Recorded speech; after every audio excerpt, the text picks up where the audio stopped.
He was shot in the head with a 22 caliber rifle, protecting our farm from some people that were stealing my mom's car, as it turns out. And it was, so we lived on a farm. I was a farm kid. Had a younger brother. He was 16 months younger than I was, so he was just 6. And like a lot of 7-year-old boys that live on a farm like that, the sun comes up and goes down with their father. And I remember, the night it happened, I remember being woken up and ushered off, and there was, flashing lights and stuff in our yard, and my grandma got me back to town.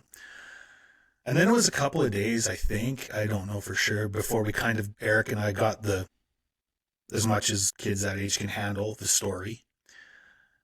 And I just remember like disbelief, right? Like, this isn't the case. Like, this guy, he was the star of the show. And so it happened on November 16th, 1985. And I think it was right around the first week of December, we got to go in and see him in the hospital.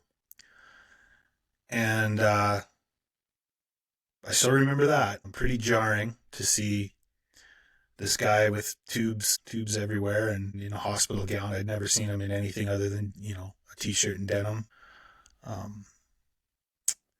Still didn't understand the gravity of it. I mean, we talked about it at school and stuff like that, about like, your dad, did your dad went ice fishing? Well, my dad got shot. We didn't understand it. He came home for Christmas, and it was, again, it was kind of surreal. The only word he could say for about 8 months after the accident was gold. And I don't think there's any kind of speech pathologist out there that'll explain why, but that was the word.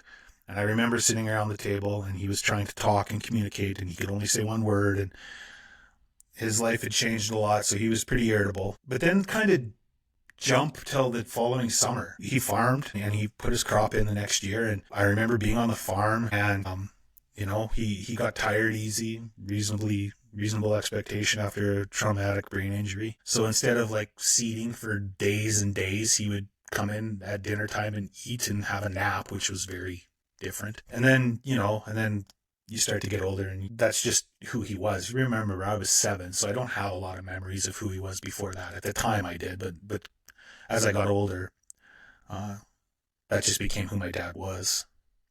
And currently is. I mean, he's still alive and doing grandpa things.